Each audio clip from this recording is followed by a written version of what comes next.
예, 4월 18일 주일 주님 앞에 예배 드리기 원합니다. 방금 들으신 찬양, 팔복을 그대로 따온 찬양인데요. 이 찬양 우리 함께 드리시면서 예배 시작하겠습니다.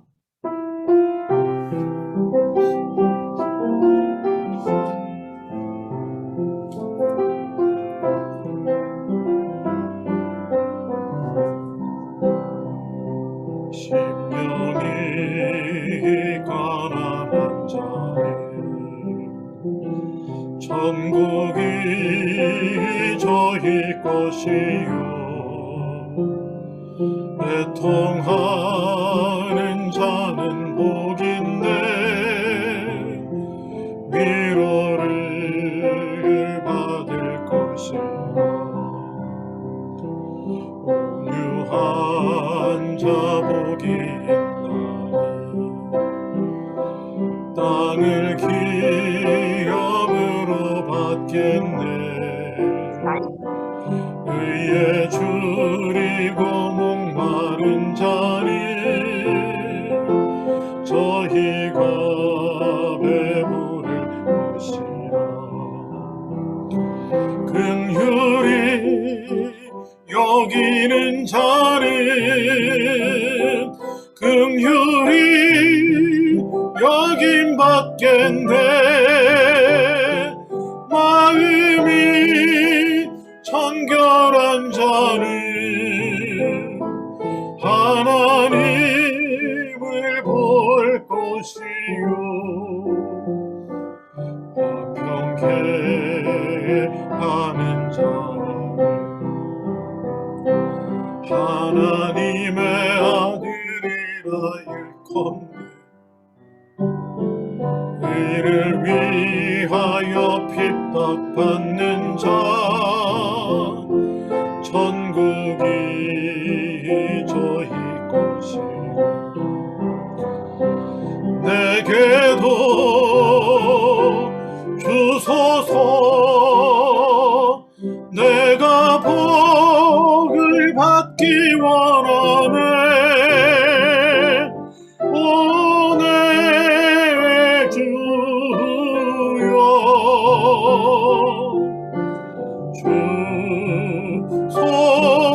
주소서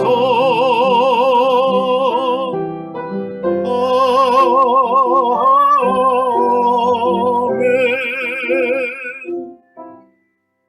기도합니다.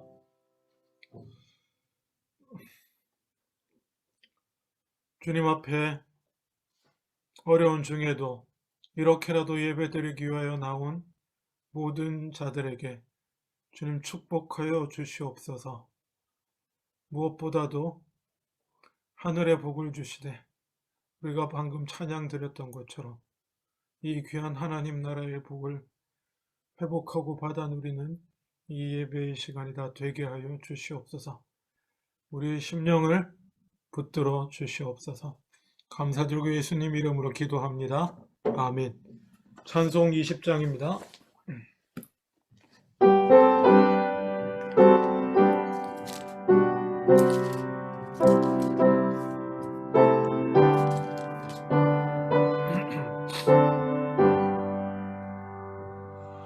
큰 영광 중에 계신 주 나 찬송합니다.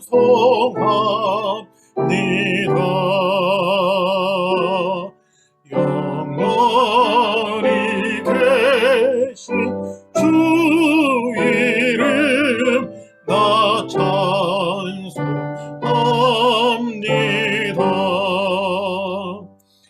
그 온유하신 주 음성 날 불러주시고 그 품에 품어주시니 나 찬송합니다.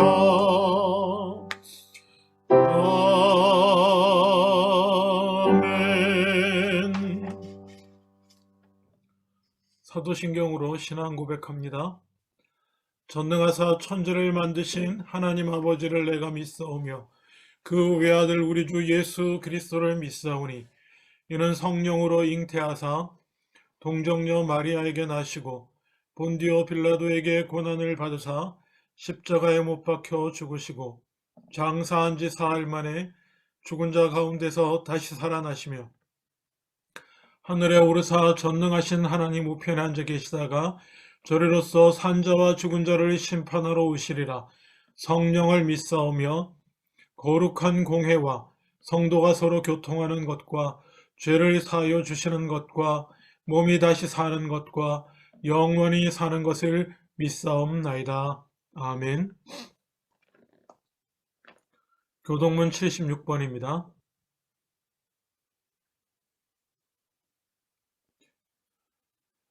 태초에 말씀이 계시니라. 이 말씀이 하나님과 함께 계셨으니 이 말씀은 곧 하나님이시니라. 그가 태초에 하나님과 함께 계셨고 만물이 그로 말미암아 지은 바 되었으니 지은 것이 하나도 그가 없이는 된 것이 없느니라. 그 안에 생명이 있었으니 이 생명은 사람들의 빛이라. 빛이 어둠에 빛이 돼 어둠이 깨닫지 못하더라. 참빛 곧 세상에 와서 각 사람에게 비추는 빛이 있었나니 그가 세상에 계셨으며 세상은 그로 말미암아 지은 바 되었으되 세상이 그를 알지 못하였고 자기 땅에 오매 자기 백성이 영접하지 아니하였으나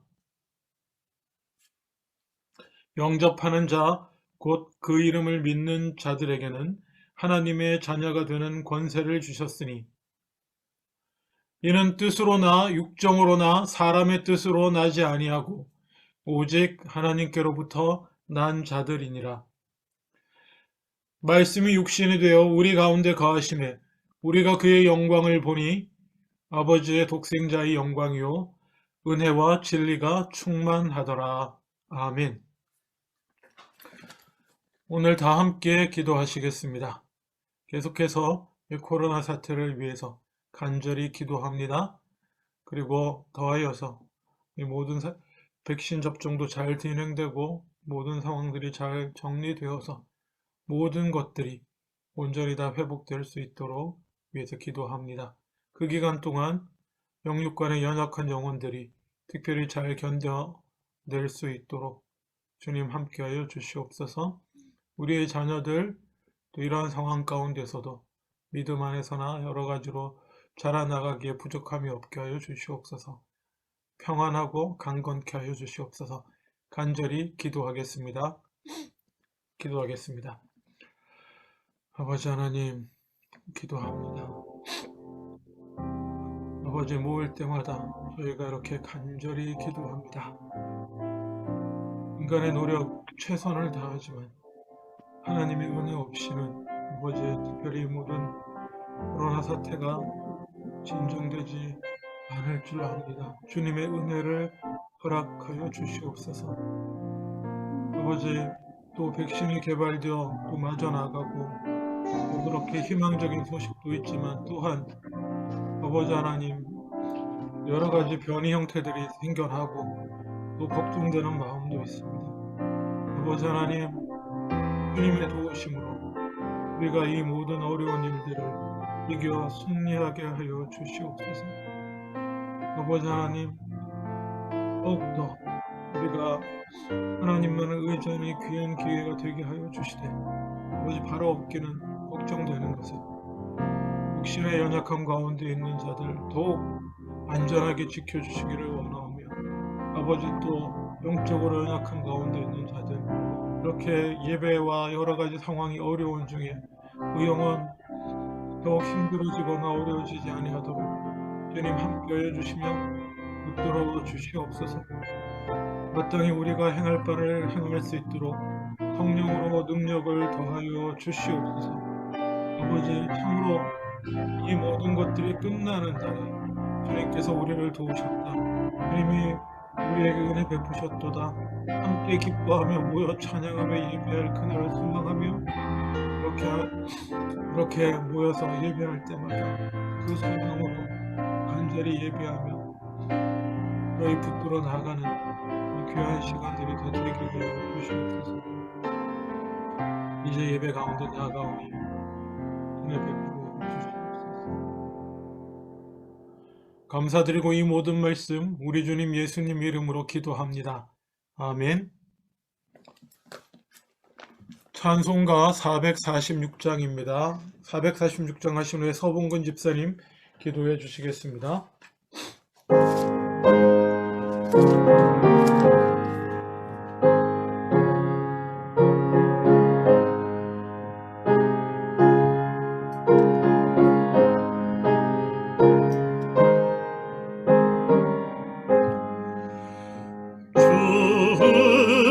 성회에는 참 기쁨 없도다.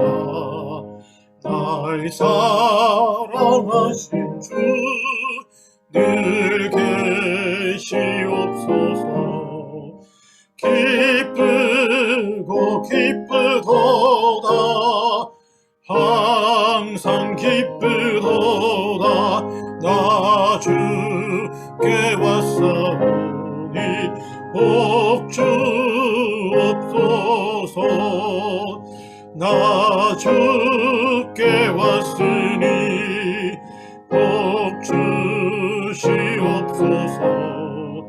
주 함께 계시면 큰 시험이기를 기쁘고 기쁘도다. 항상 기쁘도다. 나 주께 왔사오니 복 주옵소서. 주 떠나가시며 내 생명 헛되네.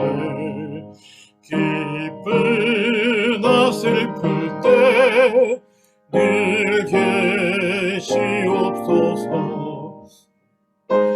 뜨고 기쁘도다. 항상 기쁘도다. 나 주께 왔사오니 복 주옵소서. 그 귀한 언약을 이루어 주시고 주 명령 따를 때 늘 계시옵소서. 기쁘고 기쁘도다. 항상 기쁘도다. 나 주께 왔사오니 복 주옵소서.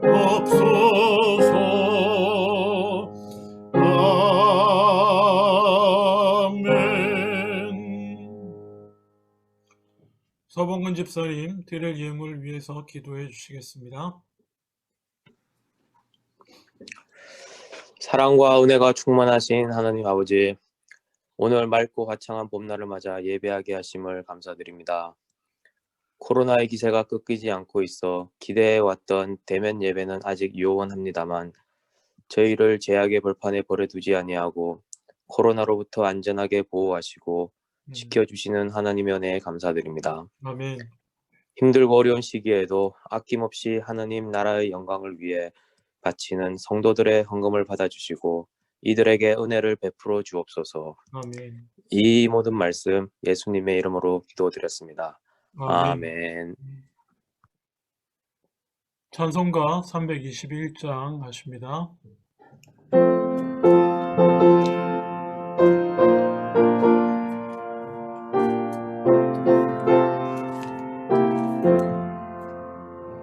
날 대속하신 예수께 내 생명 모두 드리니 늘 진실하게 하소서. 내 구주의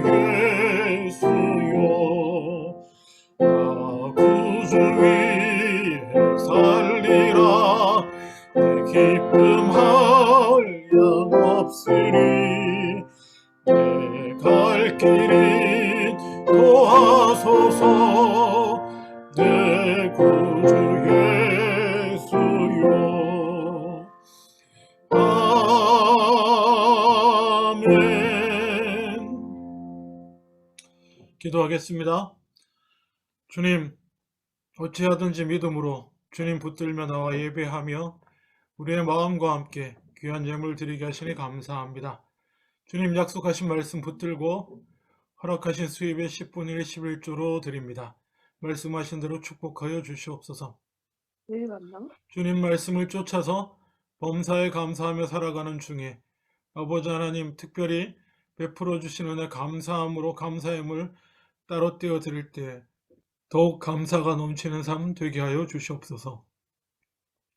선교와 구제를 위하여 귀하게 따로 떼어 드리는 그 귀한 믿음 늘 강건케 하시며 승리하는 삶 살아가게 하여 주시옵소서. 또한 주일마다 예배하며 변함없는 성실함으로 주일 예물 드리는 주님의 귀한 자녀들에게 주님의 신실하심으로 늘 함께하여 주시옵소서. 감사드리고 예수님 이름으로 기도합니다. 아멘. 예, 오늘 함께 보실 하나님의 말씀은 마태복음 5장 1절로 12절 말씀입니다. 신약성경 마태복음 5장 1절로 12절.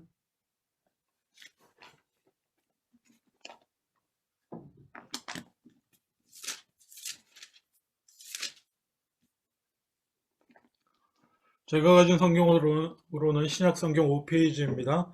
마태복음 5장 1절로 12절 말씀.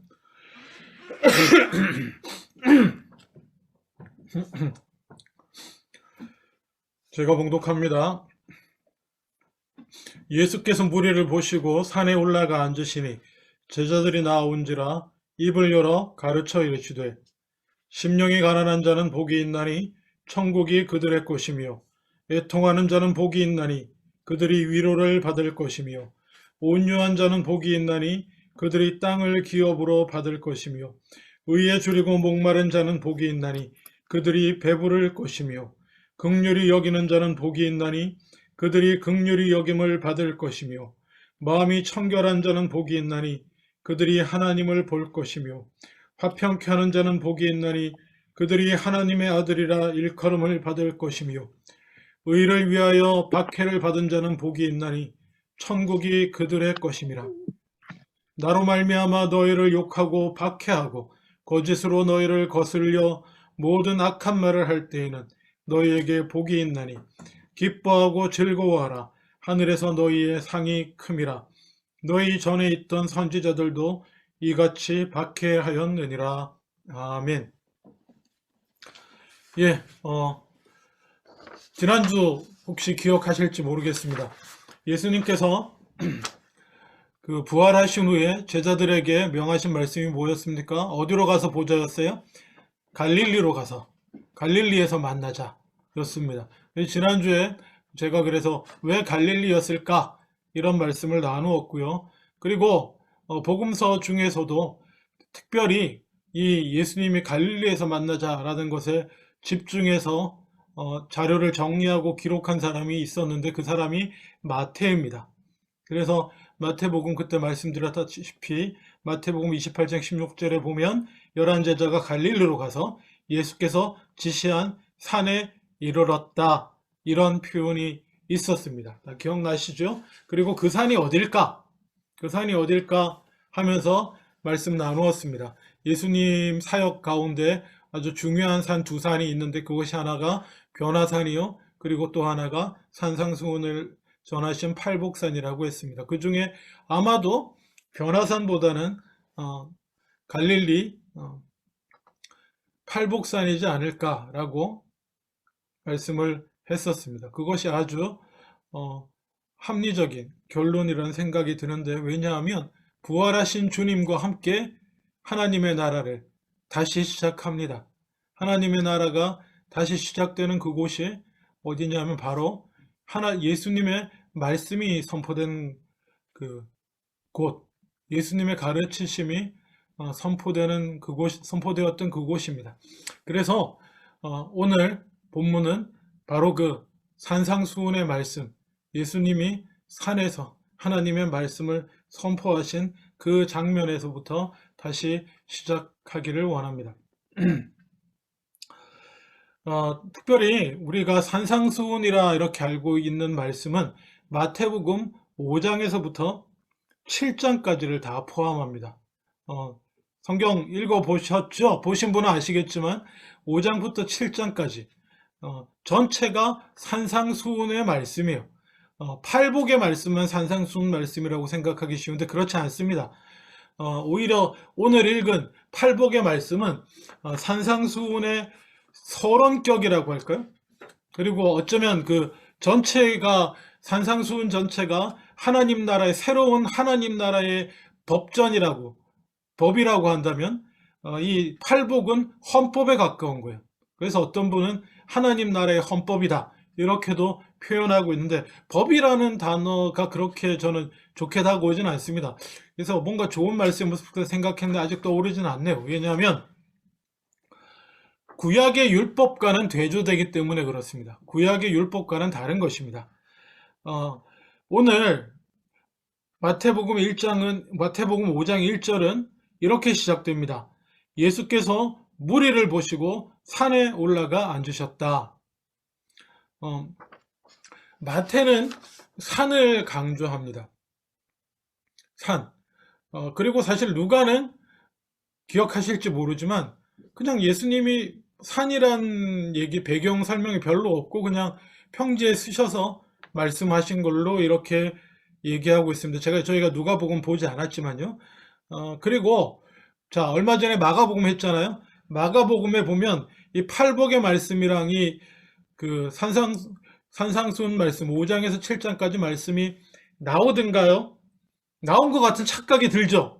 있었던 것 같은데 아니요. 이렇게 말씀으로 이렇게 정리되어서 나온 장면은 없습니다. 중간중간에 어떤 그 연상될 만한 것들이 들어가 있긴 하지만 없어요. 그리고 마태복음은 뭐 저희가 1장부터 하지 않겠지만 마태복음은 이 바로 산상수훈 말씀 나누기 전에 4장에 보면 4장 17절에 보면 이때부터 예수께서 비로소 전파하여 이르시되 회개하라 천국이 하나님의 나라가 가까웠다라고 선포하시고 하셨다고 적고 그리고 18절에 그리고 제자들을 불렀다고 말씀하고 있습니다.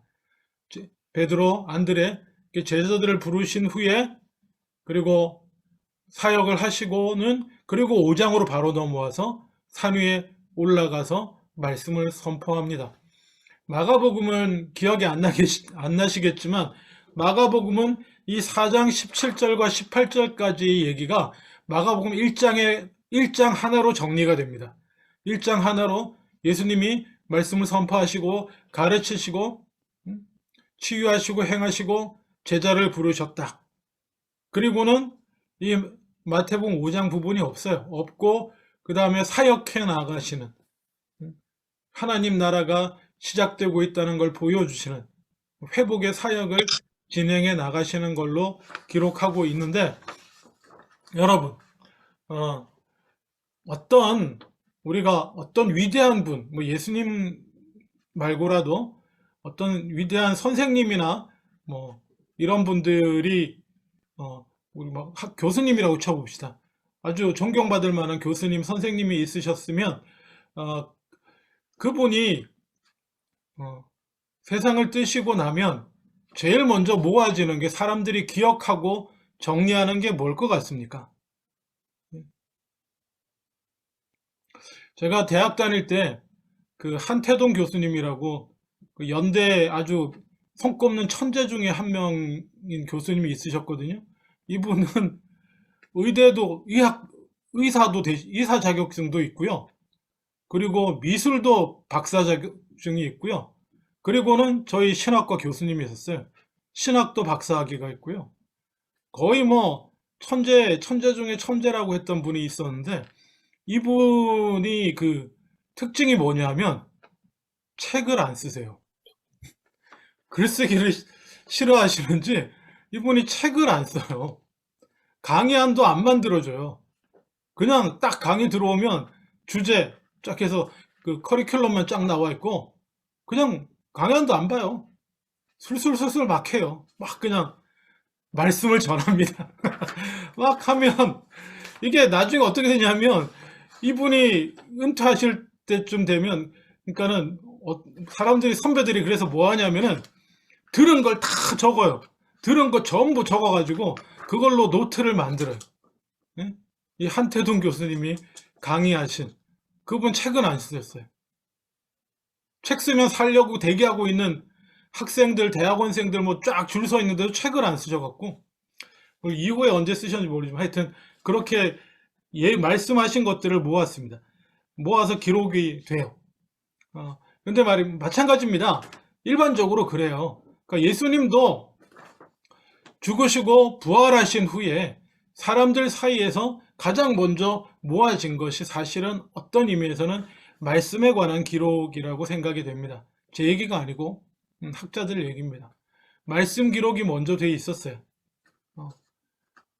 마태는 마가복음을 알고 있었는데 마가는 이 말씀 기록집을 어떤 이유였는지 몰랐는지 뭐 그랬는지 그 말씀 부분이 빠져있고 주로 예수님의 행적만 쫓아다니면서 이렇게 기록을 남겼고요. 마태는 마가가 남긴 그 예수님의 행적에다가 그 말씀 기록이 남아 있잖아요. 예수님의 말씀 기록과 기억과 기록들, 예? 가장 많이 기록으로 되는 건 말씀인데 기억과 기록들을 모아서 이렇게 그때 이때 산에서 이런 말씀을 하셨었다라고 하는 것을 물론 자기의 기억도 있을 테고 사람들과 수집된 기록과 함께 이렇게 우리에게 감사하게도 남겨준 말씀이 오늘의 말씀인데 산에 올라가신 것을 마태는 아주 의미심장하게 생각하고 있는 것 같아요. 왜 산이겠습니까? 여러분 산에서 산이 그냥 누가는 평범하게 그냥 산이 별로 인상적이지 않았던 것 같아요. 그럼 누가나 마태 중에 누구 하나가 잘못 기록했냐? 아닙니다. 여러분 팔복산이라는 데를 가보시면 산이라고 하기 우리식으로 산이라고 하기엔 조금 애매해요. 좀 높은 언덕 정도 됩니다. 그리고 위에는 거의 평지 사진으로만 봤어요. 저도 사진으로만 봤는데 위는 그냥 평지라고 해도 과언이 아닌 곳이에요. 그래서 평지라고 하면 평지고 높은 산이라고 하면 산이에요. 마태는 산이 높은 곳에 올라가신 것에 주목했습니다. 왜 그랬을까요? 유대인으로서 물론 하나님의 섭리긴 하지만 마태는 여기서 그 구약의 신의 산을 생각했던 것 같아요. 구약의 신의 산. 신의 산이 어떤 곳입니까? 구약 백성들이 하나님의 말씀을 처음 받은 곳이잖아요. 그 출애굽한 오합지졸들이 400년간 이집트에서 그 우상 숭배하는 나라에서 하나님에 대한 믿음도 거의 그냥 잃어버려가고 이런 사람들이 모세를 통해서 홍해를 건너 하나님의 은혜로 이렇게 탈출해 나와가지고는 그야말로 오합지졸이거든요. 그들이 시내산 앞에 와가지고 모세를 따라 나오긴 따라 나왔는데 오합지졸인 그들이 시내산에 와서 비로소 하나님의 말씀을 모세가 시내산에 올라가서 하나님의 말씀을 받아 내려와서 평생 그들이 영원히 따르고 지켜야 할 하나님의 말씀을 받고 그 앞에 맹세 따르기로 하고 이러면서 하나님의 백성이 되고 막 이런 거잖아요. 마태는 예수님이 산에 올라가신 장면에서 그 구약을 떠올렸던 것 같아요. 그래서 구약에서는 모세가 시내산에서 하나님의 말씀을 선포하였지만은 지금은 새로운 하나님의 나라를 선포하시는 예수님께서 이 산에 오르사 팔복산에 오르사 새 계명, 새 하나님의 말씀을 우리에게 선포해 주시는 것이다 라는 메시지를 마태는 그리고 이 성경은 우리에게 전해주고 있습니다. 그걸 기억하십시오. 근데 말입니다. 여러분 예수님은 모세와는 또 다릅니다. 나중에 나누겠지만 일단 그래서 예수님은 산에 오르셔서 말씀을 선포하십니다. 그냥 1절 보면 입을 열어 가르치셨다 이렇게 표현하고 있습니다. 그냥 말씀하셨다가 아니고 입을 열어 가르치다. 이거는 좀 더 뭐라고 그럴까요? 형식을 갖춘 무게 있는 표현입니다. 마치 여호와께서 가라사대 하나님 여호와 하나님께서 말씀하시기를과 같은 급의 무게를 가지는 표현입니다. 예수님이 말씀하신 거예요. 하나님의 아들이 말씀하신 것입니다. 네?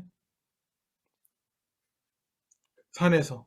그래서 그 말씀하신 첫 번째 선포가 뭐냐면 우리가 너무나 잘 아는 말씀 심령이 가난한 자는 복이 있나니 천국이 그들의 것이며 간략히만 나누겠습니다. 그냥 팔복 전체를 머리에 담고 계세요.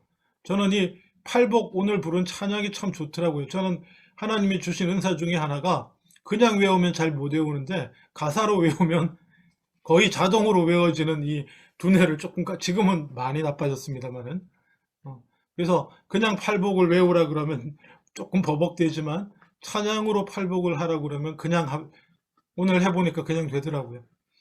되는데 그냥 머릿속에 간단하게 담아두시라는 차원에서 한 절 한 절이 뭐 한 강의가 될 수 있고 설교가 될 수 있지만 그냥 간단히만 말씀드릴게요. 심령이 가난한 자는 복이 있나니. 여러분 가난한 게 복입니까? 우리야 워낙 교육을 많이 받아가지고 교회 생활 오래 해가지고 성경 예수님이 가난한 자가 복이 있다 해서 가난한 게 복이다. 정확히 말하면 가난한 것은 지금까지는 예수님이 이 말씀을 선포하기까지는 가난한 것은 복이 아니었어요. 하나님의 백성들 사이에서도 구약을 믿어온 모세의 율법을 믿어온 유대인들 사이에서도 복은 뭡니까? 복은 나가도 복을 받고 들어가도 복을 받을 때 그 복은 율법을 지키면 받는 복. 그 복은 뭡니까? 뭐든지 풍성한 거예요. 뭐든지. 재물도 풍성하고 육신의 건강도 가득 풍성하고 자녀도 풍성하고 이게 복이었어요. 다 그게 복이라고 생각하고 그 복을 못 받아 누리는 자들에 대해서는 하나님 앞에 얼마나 죄가 많으면 하나님 말씀을 얼마나 안 지켰으면 하나님이 저렇게 복을 안 주시고 고난을 주시나 이러던 사람들이었어요. 혹시 여러분도 그러지 않습니까? 예수님의 첫 번째 선포는 하나님의 나라는 그렇지 않다라는 거예요.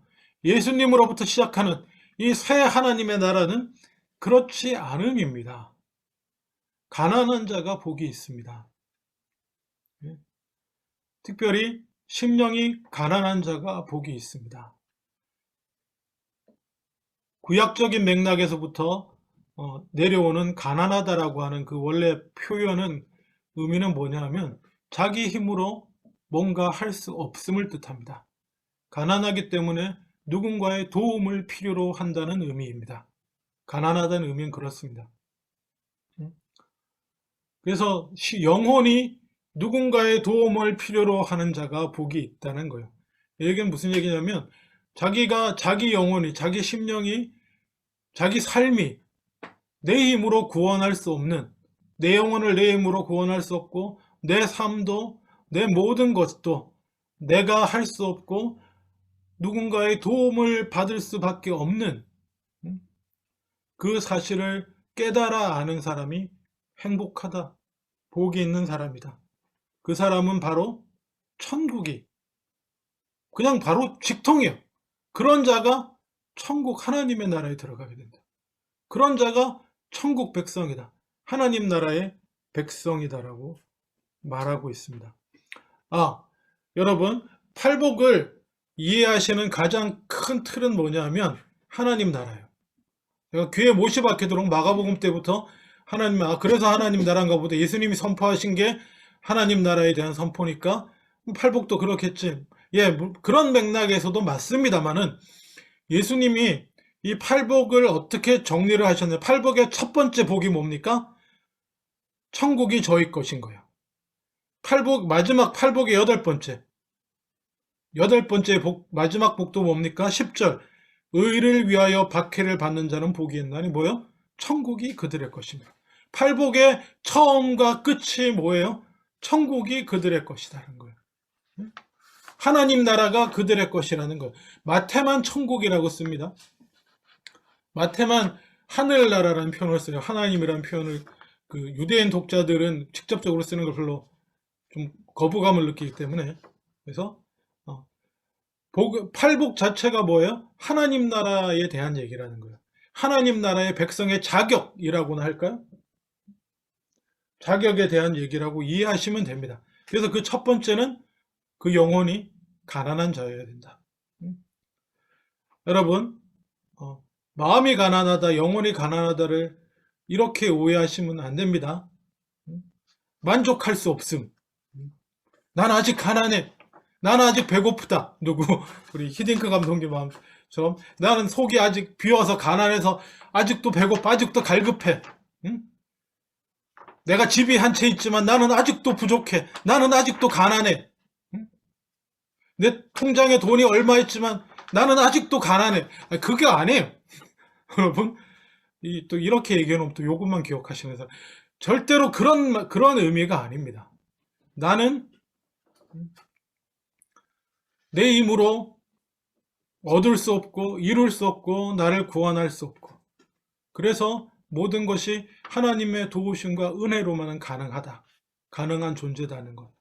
그래서 내가 받은 영혼의 구원뿐만 아니라 내가 누리는 재물이나 삶의 모든 것들이 다 하나님의 은혜로 받은 것이라는 걸 인정하는 사람이 가난한 사람이에요. 찢어지게 가난했던 사람에게, 정말 배고파서 죽기 직전이었던 사람에게는 흰죽 한 그릇도 얼마나 감사거리인지 모릅니다. 마음이 가난한 자가 받아 누리는 것들은 그런 의미예요. 스스로 부해가지고 늘 기름진 것으로 먹고 배 터진 인간한테 뭘 갖다 줘야 감사가 나오고, 뭘 갖다 줘야 은혜라는 걸 알고 그러겠습니까? 가난하다는 건 그런 의미입니다. 도움을 받을 수밖에 없는 자. 그리고 4절에 애통하는 자는 위로를 받을 것임이라.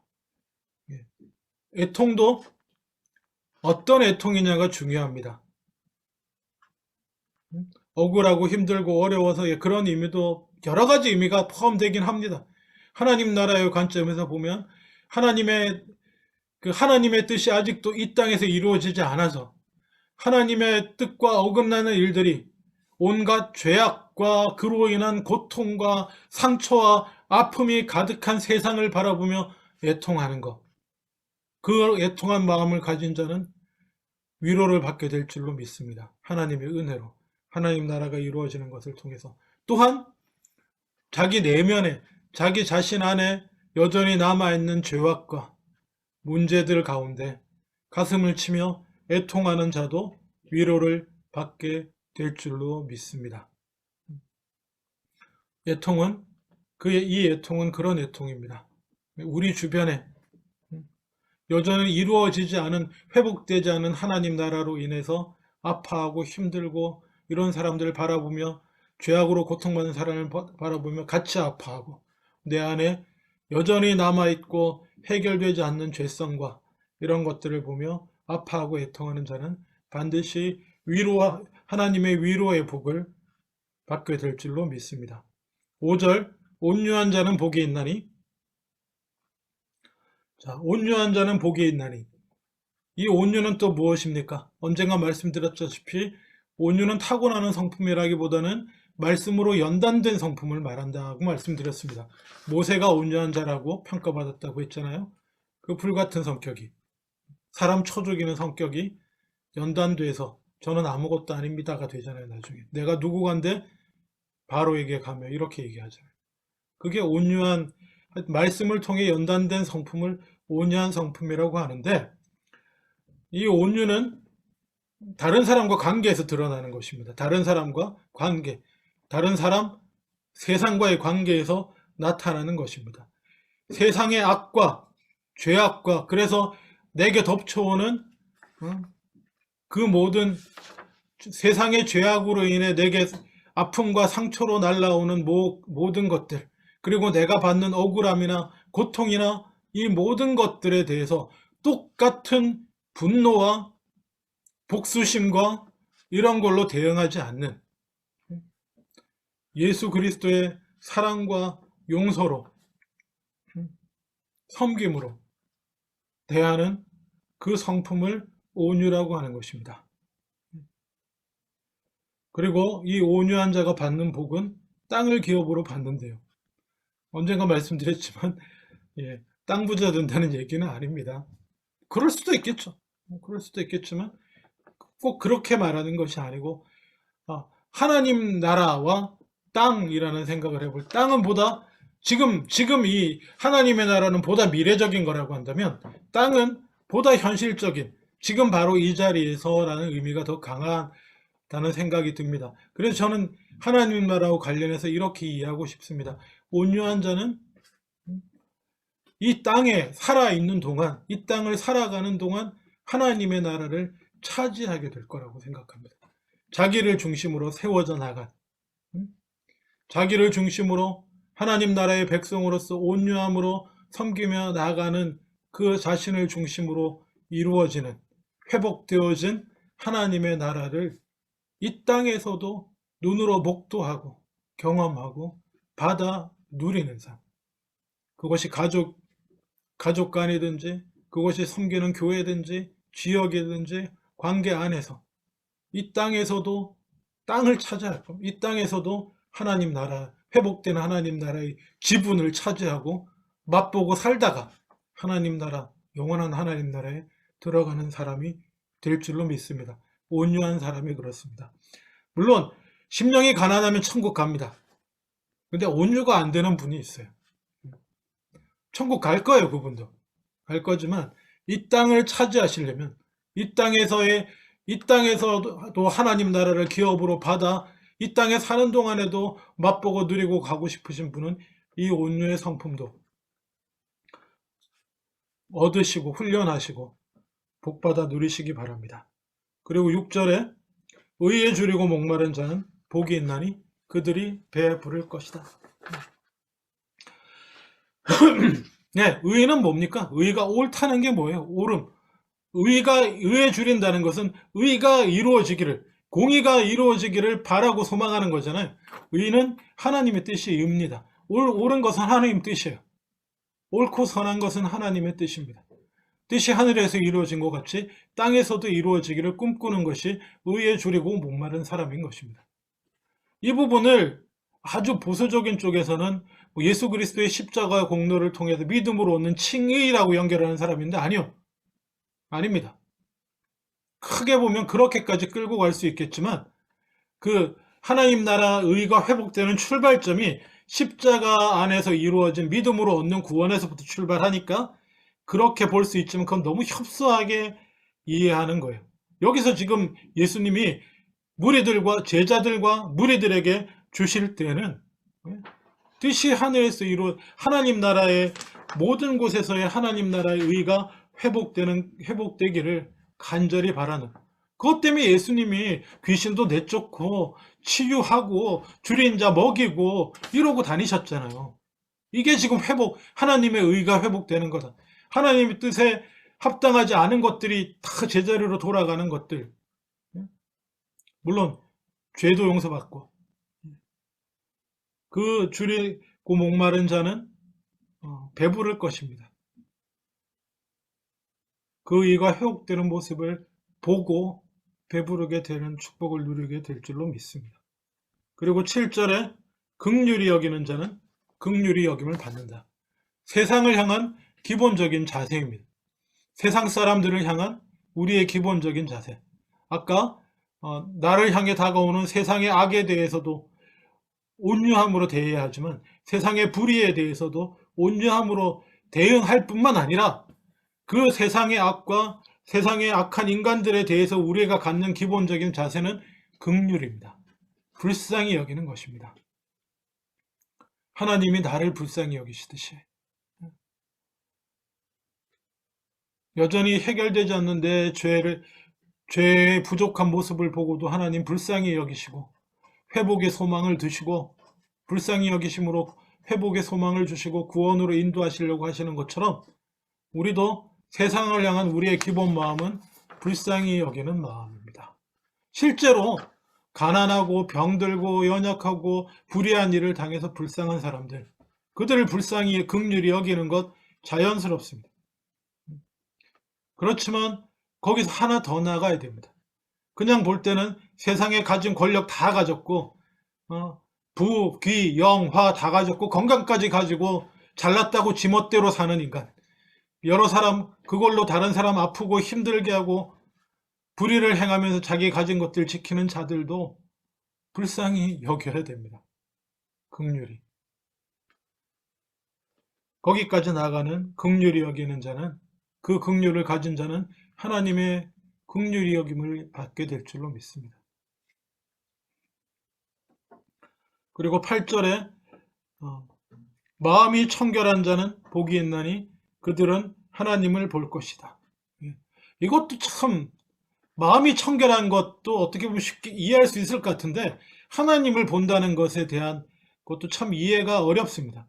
본질적으로 인간이 하나님 보면 어떻게 됩니까? 본질적으로 인간이 하나님을 보면 하나님을 대면하면 죽습니다. 그래서 여기서 하나님을 본다는 말의 의미가 여러 가지 의미로 다르게 비유적으로 해석되어야 될 줄로 믿습니다. 마음이 청결한 자는 하나님 나라 가면, 하나님을 천국에 가면 하나님을 보니까 마음이 청결한 자가 천국에 간다. 이것도 이해가 안 됩니다. 마치 공로로 얻는 구원 같아요. 자기의 마음을 청결하고 깨끗하게 해야 천국에 간다, 이런 오해를 살 수 있습니다. 아니거든요.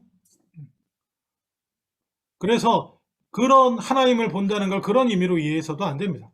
천국에 간다는 식으로 이해해서도 안 되고, 하나님 나라에 들어가는 사람이지만은 하나님을 못 보는 사람도 있고 보는 사람도 있는 것 같아요.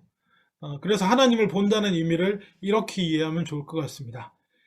제가 언젠가 예레미야서를 인용하면서 하나님을 만난다는 것의 의미에 대해 설교한 거 기억나실지 모르지만, 우리가 이 땅에 살면서 하나님을 만난다고 하는 것은 하나님이 일하시는 것을 보게 되는 거예요. 하나님이 역사하시는 것을 경험하게 되는 겁니다. 눈이 멀 것 같은 빛 가운데 환상 중에 꿈에서 그런 개념보다 애초에 그건 그냥 환상이에요. 그게 아니라 실제로 하나님을 본다라는 의미는 하나님이 역사하시는 것들을 보게 되는 것입니다. 깨달아 알고 보게 되는 거죠. 그런 의미에서 청결하다는 것은 어떻게 보면 세상에 여러 가지 헛된 마음들이 섞이지 않은, 세상 욕심이나 자기중심적인 마음이나 여러 가지 좀 지저분하고 다 이런 것들이 완전히 해결되지 않아서 마음이 여러 가지로 이렇게 흐려져 있고 가려져 있지 않는 자는 하나님의 역사, 그를 통해서 하나님이 일하시며 그를 통해서 하나님이 역사하시는 모습들을 목격하게 될 것이다. 이런 것으로 저는 이해하고 싶습니다. 그리고 화평케 하는 자는 복이 있나니 그들은 하나님의 아들이라 일컬음을 받습니다.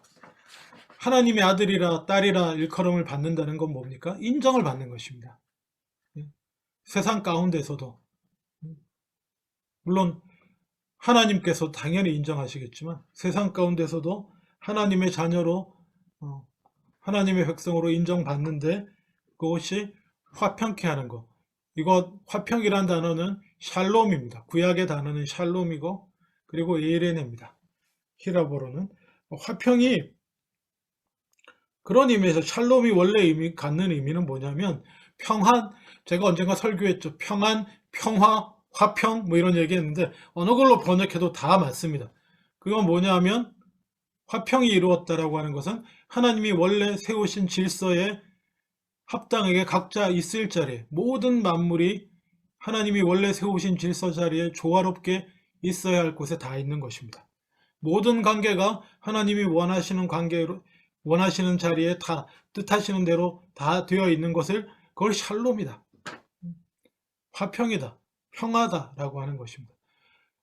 하나님 나라의 백성으로서 우리의 사명은 사실 이 화평을 이루는 것입니다. 모든 것들이 자기 자리에, 그죠? 다 같은 얘기예요. 예수님이 하나님 나라를 선포하시면서 하셨던 일들이나 우리가 예수님을 따르면서 해야 할 일들이나 하나님의 나라를 이루면서 하는 일, 뜻이 하늘에서 이루어진 것처럼 땅에서도 이루어지리다 라고 그 말이 이루어지기를 의에 줄이고 목마르면서 하는 모든 일들은 화평케 하는 것입니다. 그것이 관계든지 아니면 물질적인 문제든지 사회적인 정의의 문제든지 긍휼 사역이나 뭐 하여튼 모든 것들이 화평케 하는 일이고, 그 일을 행하는 자는 이 땅에 살면서도 공식적으로 하나님의 아들이요 하나님의 딸로 인정받는 삶을 살게 된다는 것입니다. 그리고 마지막으로 그 의를 위해서, 그냥 단순히 의를 위해서 수고하고 애쓴다가 아니라 수고하고 애쓰는 것도 힘든데 거기에 더해서 그것에 반대하는 자들로부터 박해를 받는 자는 복이 있나니 천국이 그들의 것이다. 확실한 하나님 나라의 인증을, 하나님 나라의 백성의 도장 찍는 거죠. 스스로도 확인하게 되는 것입니다. 자, 이것이 하나님 나라의 헌법이에요. 근데 법이라고 말하기 곤란하다고 했습니다. 왜냐하면 구약에 모세를 통해서 주어진 율법은 그 핵심이 뭡니까? 지키냐 안 지키냐, 행하냐 행하지 않느냐예요. 어쨌든 네가 이걸 하면 복을 받고, 하지 않으면, 네가 이걸 지키면 하나님과의 계약이 성립돼서 내 백성이 되고, 지키지 않으면 이게 법이에요. 근데 예수님이 시내산이 아닌 팔복산에서 새로운 하나님의 나라의 계명으로 선포하신 하나님의 말씀은 지켜라 지키지 말라가 아니고 존재가 되라는 것입니다. 심령이 가난한 자가 되라, 애통하는 자가 되라, 온유한 자가 되라, 의에 줄이고 목마른 자가 되라, 불쌍히 여기는 마음을 가진 자가 되라. 불쌍히 여기는 마음 없이 불쌍히 여기는 긍휼을 베푸는 율법을 따를 수 있습니다. 온유한 자가 아닌데 온유한 자가 행해야 할 법들을 따를 수 있습니다. 예수님 그거 말하지 않습니다. 예수님의 가르치심의 본질은 네가 바뀌어야 된다. 존재가 바뀌어야 된다. 존재 자체가. 네가 율법을 지키고 안 지키고는 이건 문제가 아니다.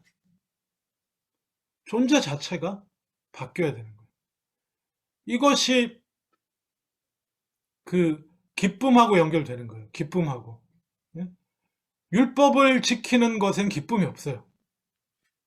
내가 원하지 않지만 나는 온유한 게 싫은데 내 안은 온유가 없는데 나는 구원받으려고 온유한 행동을 해야 되는 거예요. 그게 율법을 지키는 거예요. 거기에는 기쁨이 없습니다. 평안도 없고요. 짜증만 나죠. 결국 한계에 부딪히고 모든 걸 망가뜨립니다. 실제로. 예수님은 그걸 원하는 게 아니에요. 그렇게 해서 구원받는 게 아니고 너는 믿음으로 구원 얻고, 구원은 믿음으로 얻는데 그 믿음 통해서 나를 따르는 너희들, 이거 보세요. 산상수훈의 말씀도 그렇고 시내산에서 주신 계명의 말씀도 그렇고 누구한테 주신 겁니까? 구약의 말씀은 모세를 따라 나선 사람들, 그들이 얼마나 말씀을 잘 알든지 뭐 믿음이 세든지 상관없고 그냥 저 사람 따라 나가면 우리가 출애굽 한대, 가나안에 간대, 젖과 꿀이 흐르는 땅에 간대, 그러고 따라 나온 사람들, 그 사람들을 다 믿음으로 구원받는 사람들이에요. 그들을 근데 오합지졸이에요. 불러 앉혀놓고 하나님 나라의 백성이 되도록 계명을 주신 거예요. 그게 구약의 계명이고 그건 이미 폐기된 거나 다름없어요. 이제 예수님도 마찬가지예요. 하나님 나라를 선포하시고 그러니 따라 나와. 저 사람이 구원자인가 보다. 저분이 구원을 베푸시나 보다 해서 따라 나온 사람들이에요. 따라 나온 사람들을 불러 앉혀놓고 끌고서 산에 올라가셔서 말씀을 주시는 거예요. 그래서 이 팔복의 말씀을 지켜야 구원받는다 이거 아니에요. 이미 심령이 가난하고 믿음으로 구원 얻은 자들, 따라 나온 사람들에게 이러한 존재가 되어야 된다. 너희들은 그렇게 가르쳐 주시는 말씀이에요. 그러니까 오해가 없으셔야 돼요. 그래서 아까 청결 얘기도 마음이 청결해 천국 가서 하나님 본다 이런 뜻이 아니에요, 절대로. 믿고 따라 나왔지만 심령이 안 가난한 사람들이 있어요.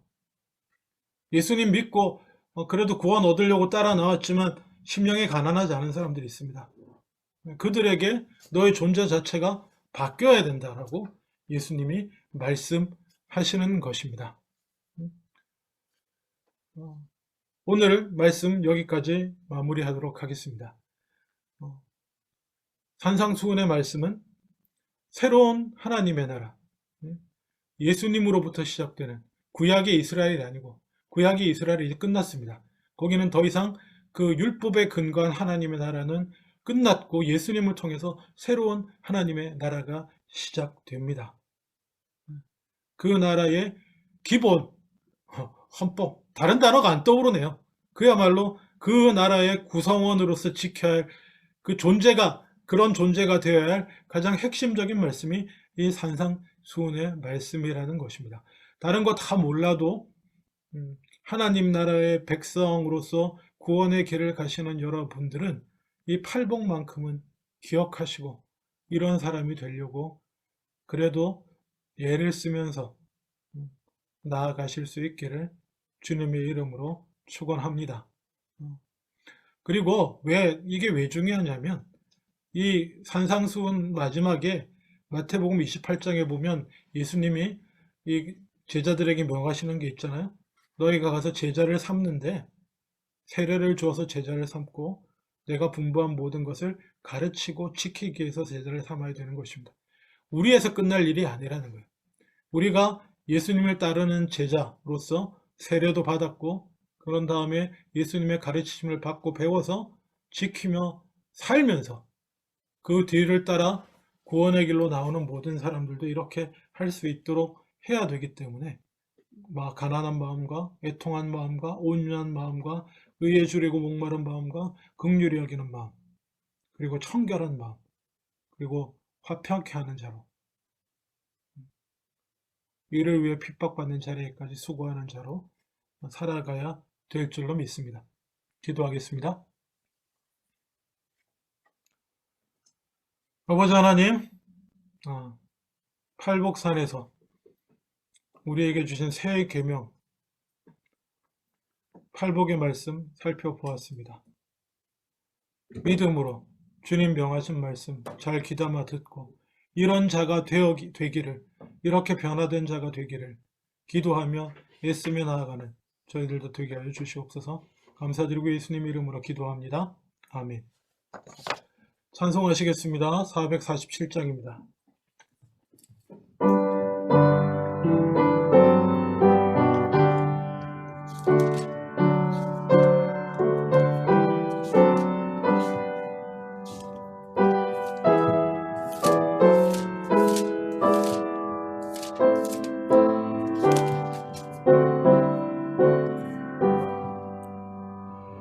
이 세상 끝날까지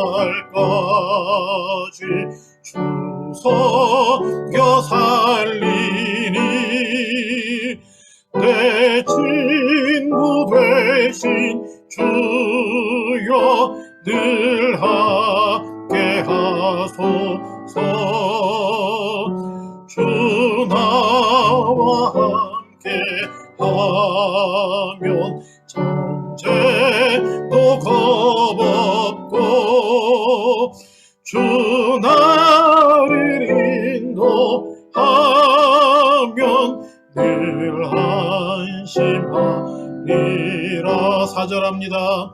저 영광 빛난 곳을 주 허락했으니 그 허락하신 것을 늘 사모합니다. 끝까지 쉬지 않고 주 따라가리니 주 넓은 사랑으로 늘 인도하소서.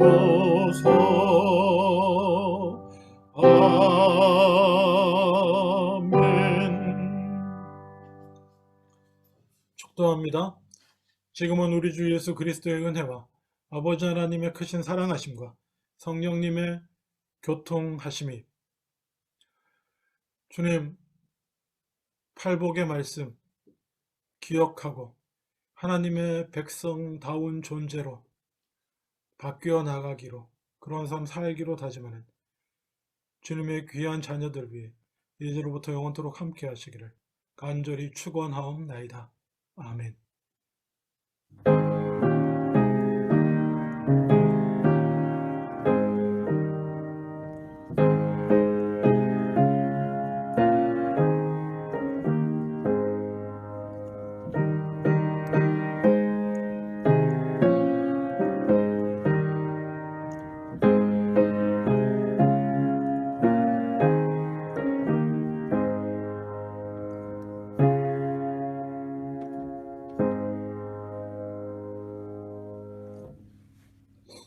네, 감사합니다. 4월 18일 주일 예배 함께 하신 여러분 환영하고 감사합니다. 예, 계속해서 대신방 진행 중입니다.